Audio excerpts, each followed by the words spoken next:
Have you ever watched a documentary that left you feeling emotionally drained? Dear Zachary, A Letter to a Father about his son's father is one such film. This 2008 documentary, directed by Kurt Kuenne, is a deeply personal and heartbreakingly tragic production that doesn't offer happy. The film begins with the mysterious death of Kuenne's childhood friend, Andrew Bathaby, in 2001, as Kuenne investigates Andrew's ex, Shirley Turner, as a potential suspect. Things take a shocking turn when she reveals she is pregnant with Andrew's child, Zachary. The events that unfold not only devastate Andrew's parents, but also the director of the Dear Zachary documentary planes the terms of the bottom of the poi. More than 10 years after its premiere, the climax of Dear Zachary remains profoundly affecting. Unlike many true crime documentaries that overuse shock value, Kuenne's investigative work and heartfelt narration set Dear Zachary apart. The tragic death of Andy and the ensuing turmoil depicted in the documentary demonstrate how a personal loss can resonate deeply for those involved. Additionally, by exploring the repercussions of trauma, the documentary serves as a critique on both the American and Canadian legal systems, as its unresolved ending adds to its broad commentary. Toward the end of Dear Zachary, David and Kathleen, Andrew's parents, strive to seek justice for their son, who they believe was coldly murdered by his former partner, Shirley. Unfortunately, after being released on bail, Shirley manages to gain custody of her son, Zachary, eventually ending both their lives in a murder-suicide. The film concludes without a clear resolution, suggesting that the trauma caused by Shirley's actions will linger for Andrew's parents and friends. Despite this, there are hints of optimism as David and Kathleen continue their efforts to push Canadian authorities to change bail laws. In the closing scenes of Dear Zachary, I found myself deeply moved by the lingering sadness etched on David and Kathleen's faces as the documentary drew to a close with a heartfelt dedication. Kuenne masterfully crafted an emotional tribute, not just to Andrew, but also to his parents, whose unyielding legal battles resonated profoundly, agitation to violence and safely. And those sign-up windows are sign-up. In stark contrast to the movie's sad ending, the closing captions of Dear Zachary offer a glimmer of hope about the broader cause that the team was fighting for.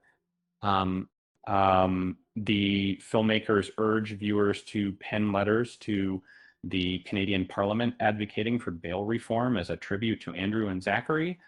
As a movie critic, I must express that this documentary, titled Dear Zachary, holds a deeply personal touch for its creator, Kuenne.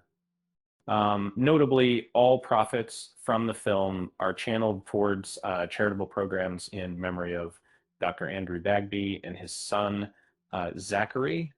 One such program is the Dr. Andrew Bagby and son Zachary Andrew Memorial Bursary at Memorial University of Newfoundland. To further support these noble causes, a dedicated website has been established. It's evident that this project is not merely a commercial endeavor, but rather a heartfelt tribute to the lives lost. In plain terms, the concluding part of the poignantly troubling documentary, Dear Zachary, doesn't discuss the effect it has had on real Canadian laws following its premiere. Nevertheless, it's important to note that there have been significant developments in the story since the film was completed. After enough impact from the documentary, Canadian Parliament felt compelled to propose a bill, Bill C-464, or Zachary's Bill, in 2009. This bill, inspired by Dear Zachary, was drafted and advocated by MP Scott Andrews with the goal of enhancing protection for children involved in bail proceedings and custody disputes. The law was enacted in 2010. From the title alone, Dear Zachary unfolds like a heartfelt letter as Kuenne speaks straight to Zachary in the narrative. This documentary takes on the form of a letter written to its recipient. The documentary intriguingly traces the evolution of Kuenne's research, a transformation mirrored in its narrative style. Initially, the director speaks directly to Andrew, trying to uncover aspects of his friend's maturity. However, as new revelations, such as the custody dispute and Zachary's death, emerge, the documentary effectively transforms into what could have been a letter from Kuenne to Zachary. He's still been alive. In my perspective, while documentaries are primarily designed to enlighten and engage viewers on diverse subjects, one common critique is that they can be quite dull. Often these films deliver facts without fostering an emotional bond between the audience and the content, much like a storybook compared to a gripping novel. However, this documentary stands out as it's been hailed for its direction, which feels more akin to a thriller, keeping viewers hooked throughout the journey, even up until the somewhat enigmatic conclusion.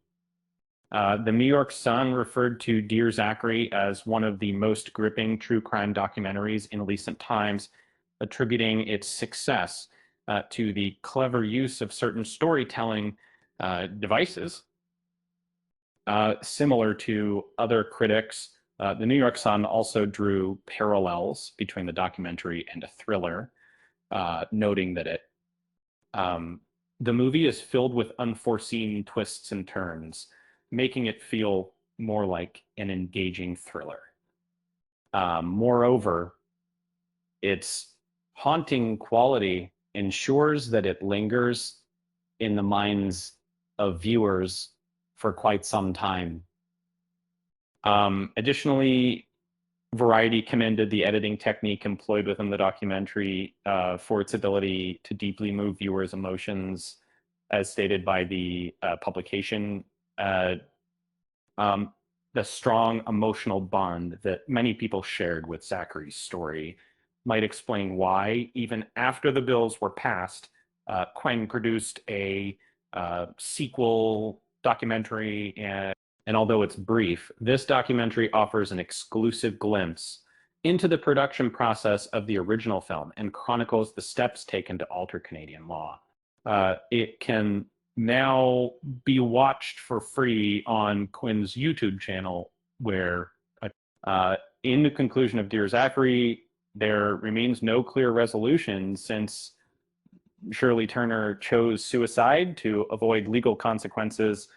And despite Andrew and Zachary being irretrievably lost, David and Kathleen persist in honoring their memory and legacy. However, the film leaves a mixture of sadness and poignancy. And even in our current era, saturated with true crime media, it remains significant. Apart from political implications, Kurt Kuenne's interviews with family and friends show that they were deeply moved by Andrew. The documentary Dear Zachary, A Letter to a Son About His Father, ensures that the impact of Andrew Bagby on those around him will live on forever. So if you're looking for a documentary that will leave you feeling emotionally drained and deeply moved, Dear Zachary, a letter to a father about his son's father is a must watch.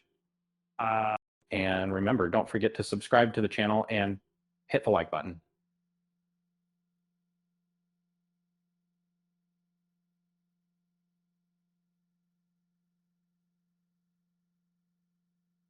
Now, for a lighthearted joke related to the subject, why don't documentaries ever get lost? Because they always know how to find their way back to the truth.